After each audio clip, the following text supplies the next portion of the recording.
Hi, I'm Jim Campanini, the editor of The Sun, and I'm here today with Groton Board of Selectmen, Groton Board of Selectmen's Jack Petropoulos, who's running for re-election on Tuesday, May 19th.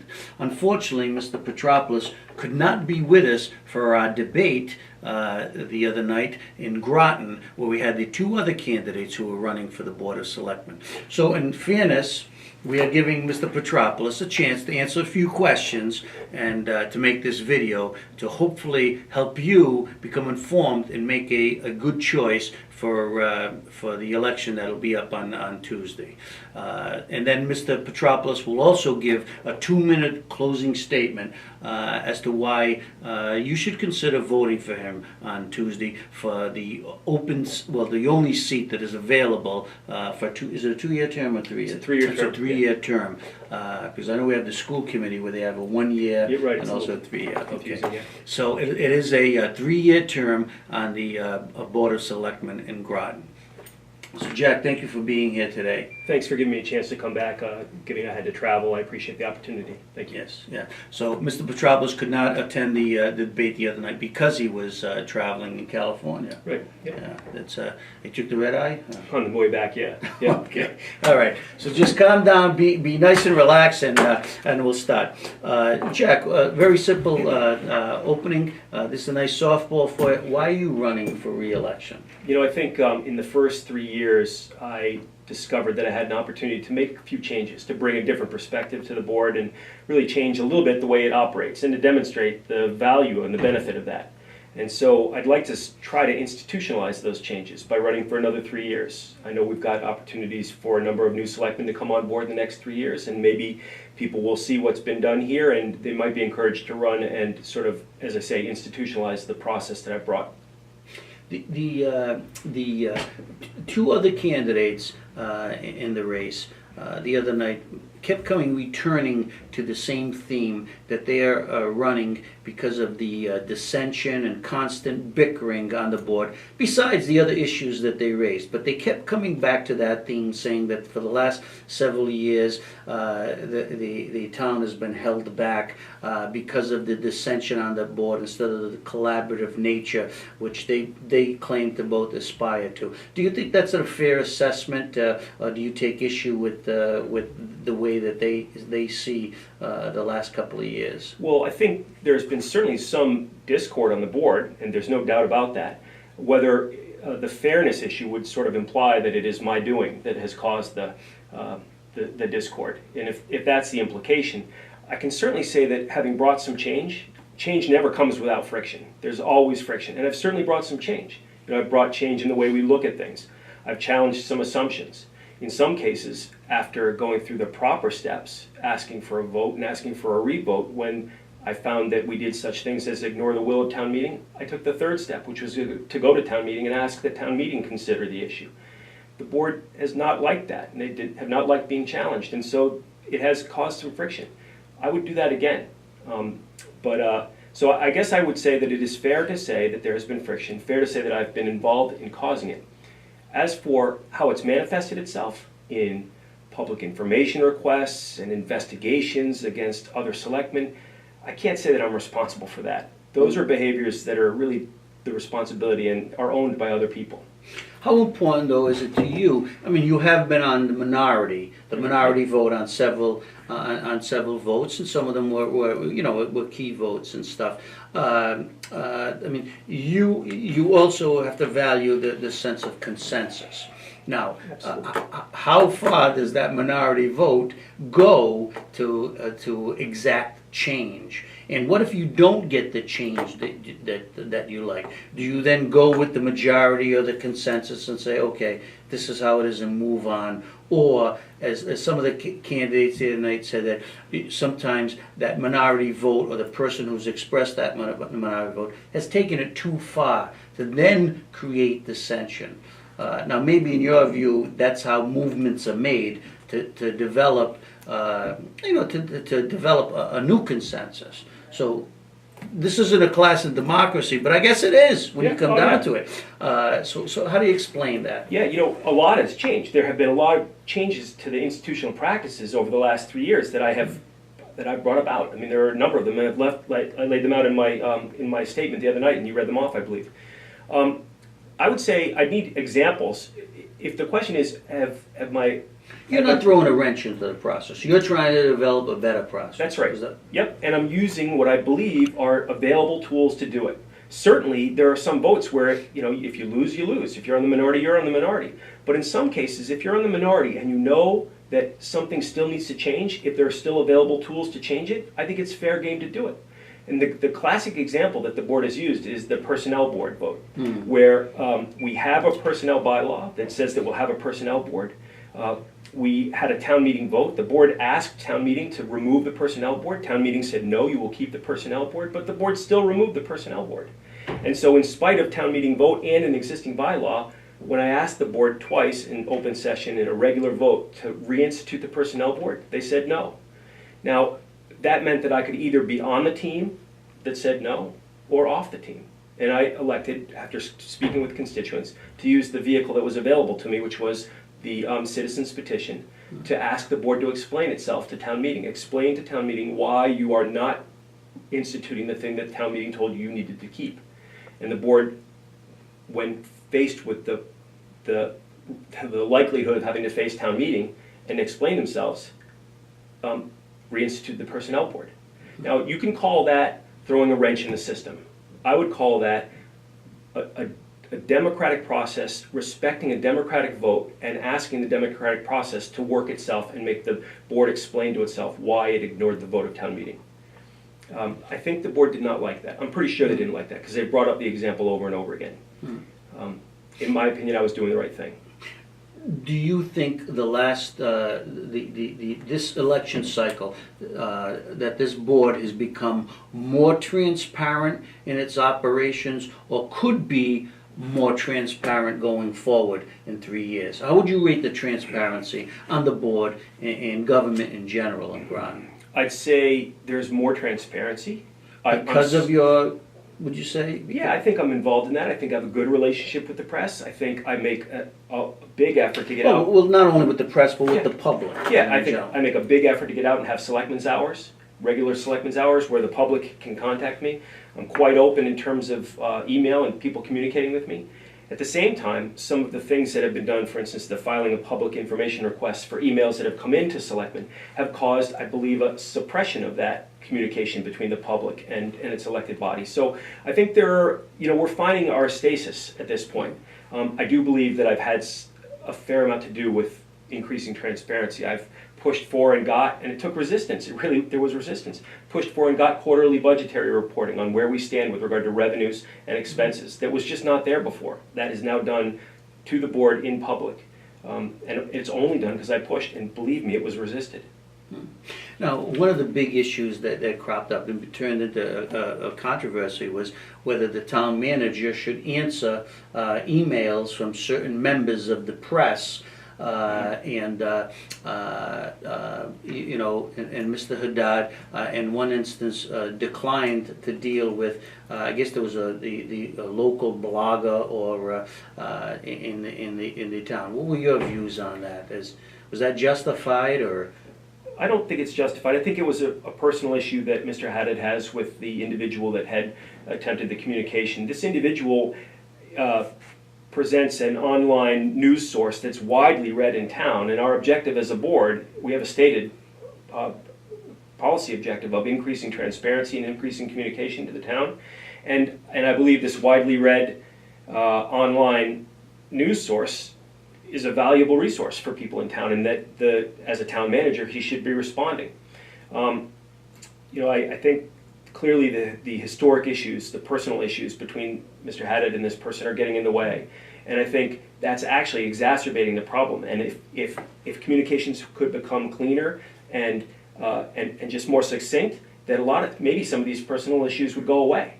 So I'm encouraging him to do that, not only because I think it's the right thing to do, but I also think it will be better for him in the long run and better for the town. Okay. Okay, but how about, and I'm not specifically noting this news source that you're talking about, Okay. but say a blogger were to ask you for a reaction to any vote that you take on the Board of Selectmen, Yeah. and yet I twist your words, or this blogger twists your words and uses it to what he believes should be the way that your action should be. I mean, how often do you? I mean, what are the? I mean, there's a credibility factor involved, whether you're dealing with the Sun, a local weekly newspaper, or a person who says that they're a journalist because they write a blog. Okay, so I mean, at what point do you set up guidelines to deal with all these individuals? It's it's an open, democratic free-for-all. I think it's important to respond. I know Mark believes that his words are being twisted, and other people believe that this individual has a perspective that is not objective. I'm not certain that that's really the case, but I do understand the dilemma that someone can face if they feel that no matter what they say, their words are put in a position of not really representing the truth, but instead representing the views of the person. And really, the press does have an obligation to be as objective as possible. I certainly understand that. You've asked sort of a hypothetical. Yes. And how would I act in that situation? I think I would consider it an obligation to respond, but also to be very clear and very concise.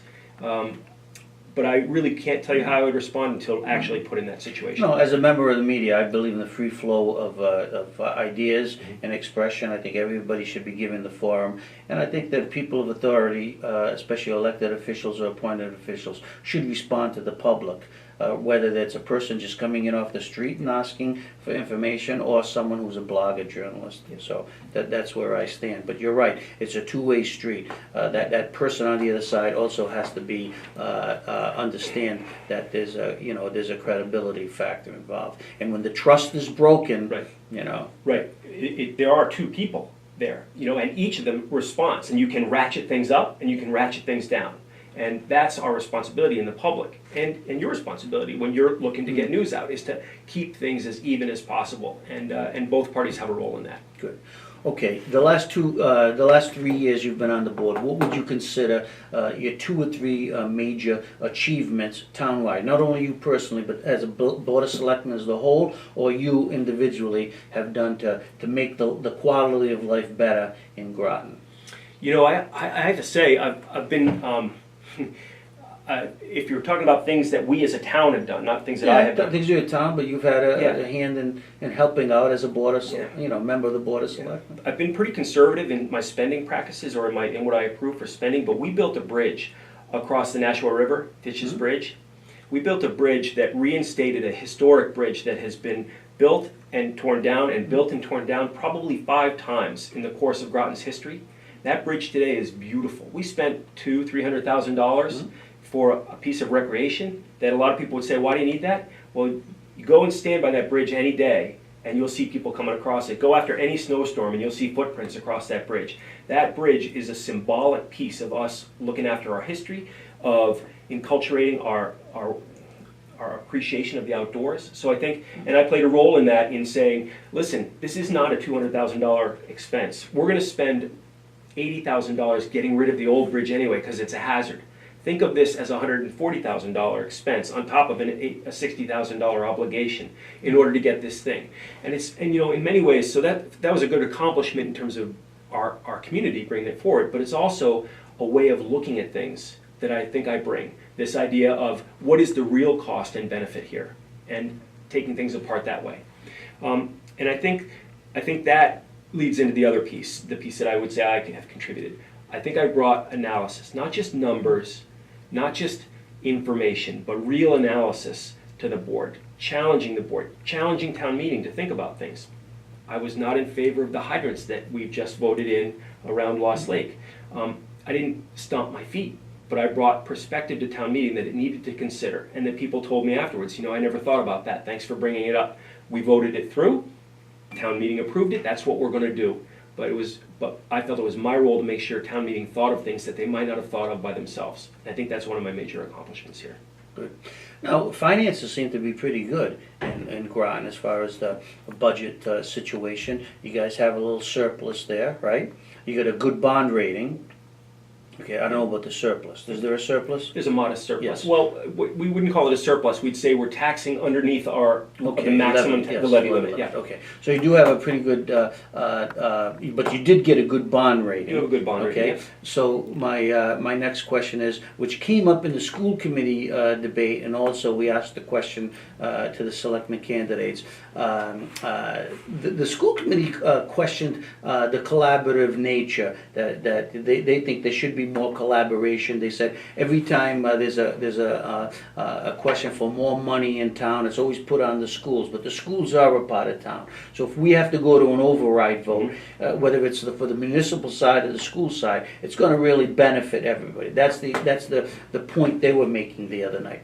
My question to you and the other candidates the other night is, when do you, as a member of the Board of Selectmen, endorse an override to raise taxes in town? Is it just to benefit, the schools, the municipal, but what would put in your mind the thing that this is definitely needed? Okay. So when you vote for such an override, what puts you up your neck out there on the line, say yes, we need it? When the analysis of the costs that are requested for support say that those costs, the benefit of those costs exceed the cost of the override, the negative of the override. An override is really nothing more than crossing a threshold, an artificial threshold of a 2.5% increase. It doesn't mean calamity, but it's a general guideline that says if you're going to go more than this, you have to go to a higher level of approval. You have to go to a ballot vote rather than a town meeting vote. But I think that the real question is, what would take us to that point? The schools, I think the schools have been asking for, really frankly, too little money in the last few years, and I think that they should be asking for more.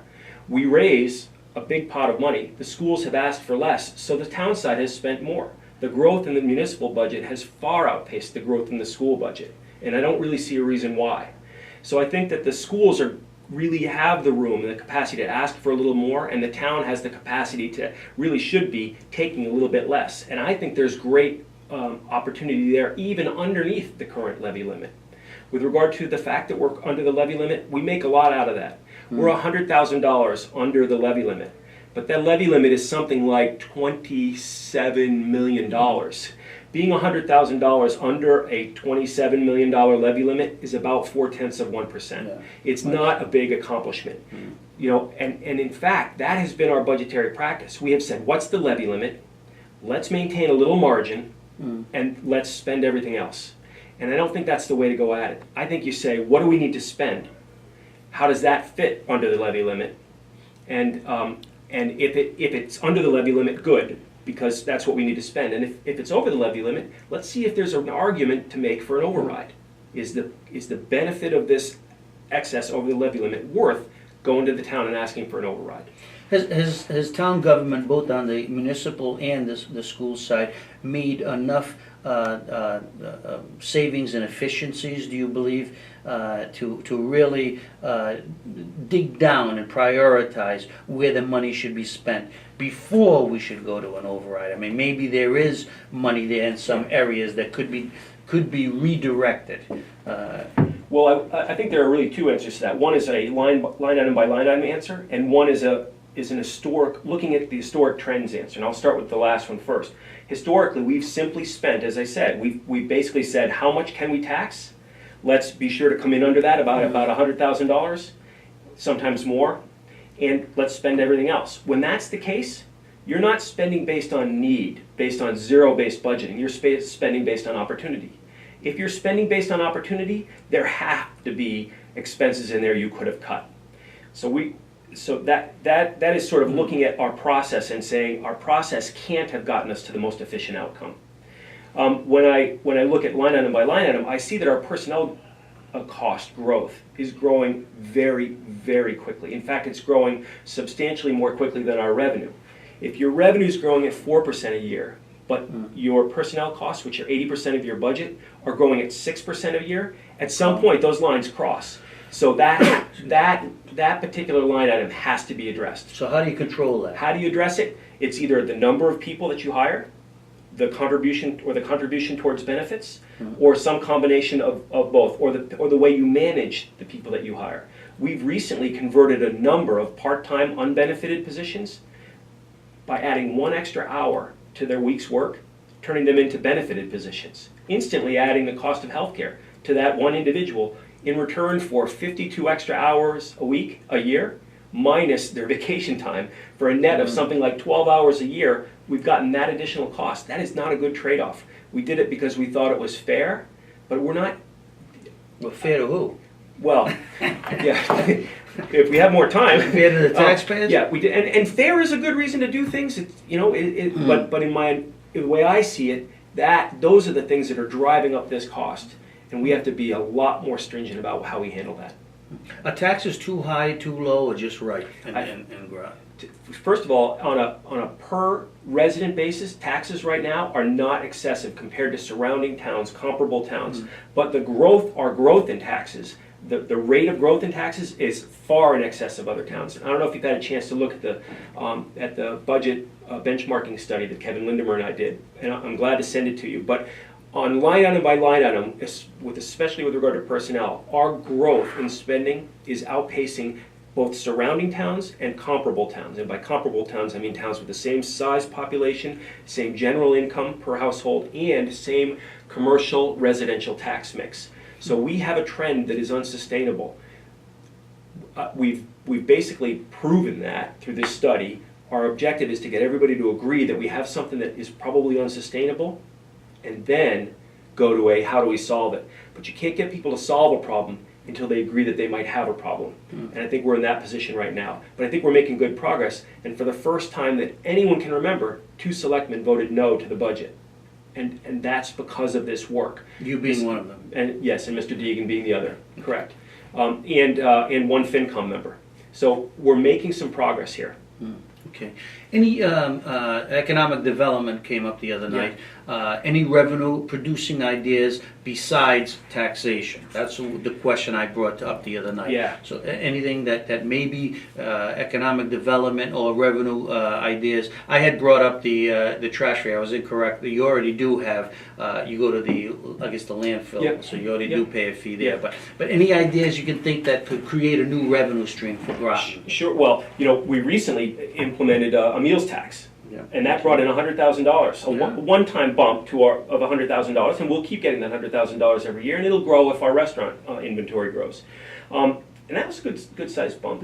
But much has been made about this, that managing costs is not the way to deal with our budget. We need to increase revenues. Well, the biggest opportunity for increased revenue is in the Four Corners area, in Four Corners of near Shaw's Plaza.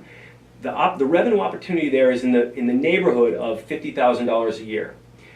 This goes back to our surplus issue. $50,000 a year in new tax aid, in new tax revenue, new business commercial tax revenue, and much has been made of this. Like, we need to grow our commercial tax revenue so we can hire more teachers and do more things. $50,000 a year is 0.2% of our $25 million a year tax revenue. It is 0.2% of the average taxpayer's real estate tax. It is almost imperceptible, and it's not going to buy us new teachers and new schools. And that's the biggest opportunity we've got for commercial revenue. We need to understand that we just as a town don't have the zoned capacity to build substantial commercial revenue growth. Now, some discussion has been that we should create new commercial areas. Something called edge development, find places on the edges of town where we can bring in new commercial development. A couple things. Businesses in town are having a hard time. They're having a hard time making it as it is. And that's on 119, highly trafficked 119. I don't know what would cause us to be able to have success on the edges of town when we're having a hard time in the middle of town. Secondly, how do you go to homeowners and say we want to rezone areas near you? In a rural town like Groton that prides itself on open space, zoning for commercial is just a very difficult thing for me to buy. I think we're going to need to accept the idea that our commercial contribution is going to be relatively low. We should do all we can to help those businesses, but I don't believe that commercial revenue is going to be a substantial contributor to Groton's overall revenue stream. Say the company you work for, IBM, okay, which has a pretty good reputation, said, gee, we want to locate a new place, a facility, research facility in Groton that would employ 1,000 people. But we want a TIF for the first 5 years. But we're going to bring these people in who'll probably buy homes, and bring some income to those restaurants or other shops. And but we want 25 acres. Yeah. Okay. Yes or no? Is it a good? Is it Your 25 acres? the town? So the town. The town has land. Yeah. And Yeah, that's a hard one. First of all, I got now 1 minute to do a pretty complex analysis, but that is a very complicated thing. Where do we get that 25 acres? Who's going to have to give up that money? Would we want town land, which of course the town could say we're going to give it up, but what about the impact to the neighborhood? Our town is full of digital employees, retired digital employees, and in many ways they contribute to the character of the town. It is really part of our town's culture that these people are here that worked at digital, that we're all part of a family. they wouldn't want the extra traffic. Well, yeah, they might not want the extra traffic, but so I would not be averse to it. Yeah. But we would have to. It would be a very complicated thing, and right now we don't have a place to put that. Maybe on Station Avenue, maybe there would be some kind of a complex, but it would. But the traffic interruption would be amazing. I think it's a very complicated hypothetical and would require a lot of thought. Yeah. No, I just threw that out there. Yeah. If you are reelected, Yeah. would you vote to extend the present town manager's contract? Yeah. So I think our current town manager is an extraordinarily good performer as a town manager. I don't mean to say performer in any other way. He has extraordinary capabilities, but there are some qualities that have caused some serious issues that have gone as far as public safety, really risking public safety. And these are things that no matter how good you are, you need to get a handle on. And these are generally behavioral things. And I've been clear with him about this. I was clear a year ago in his evaluation where I said if things don't change, I cannot renew the contract. Recently, we've had such issues as the request for investigations, etc., and these are not the kinds of changes that I'm looking for. So while I'm not faced with that decision today, I haven't seen the kind of change that I was expecting or asked for a year ago. But as I said the other day, every day is a new day. There's 6 months between now and that day, and I believe people can change, and this man is very smart, and he knows how to manage himself as well as he can manage anything else. I believe that he can do this. So I can't give you a yes or no, but I can say that I haven't seen the change I was asking for a year ago. But I do believe that it's possible. Okay, good. Jack, at this point, I'm going to give you 2 minutes to make a closing statement. Look right into the camera and tell voters out there in Groton why they should vote for you on Tuesday, May 19th. Yeah, great, thanks. Thanks, Jim. So, the last 3 years has brought a lot of interaction. My name's been in the paper a fair amount. I think a lot of times it's been for accomplishments and sometimes it's been for controversy. I know that in the last couple of years I've met the expectations of some people and disappointed some others and exceeded the expectations of still others. And I think a lot of that has been because of the things that I've challenged, the approach that I've taken, the things that I've changed, the things that I've brought forward. I don't think that you would see any shortage in that over the next 3 years. What I'd like to try to do, as I said earlier, is to institutionalize that kind of thing. Encourage more people to run for selectmen over the next 3 years that bring that kind of objective analysis to the job. And I think that there have been some great outcomes as a result of this. We've had we got a check for $140,000 for a building permit fee that had been underestimated before, and I called out as being underestimated, and who knows whether that fee would have been paid had I not called it out. I certainly met resistance for calling it out. But you got to have that willingness to take things on, and I have that willingness. I don't love it by any means, but I believe that it's in the best interest of the town, and I'm glad to do it for 3 more years. So if that's what you're looking for, I'm glad to do it. If what you want is absolute agreement, you don't want any kind of controversies like this, I think really you should vote for someone else. But I hope that you'll vote for me. I promise to do my very best to keep things as copacetic as possible, but I will always operate in the best interest of the town. Thank you. Well, thank you, Jack. Groton, the choice is up to you.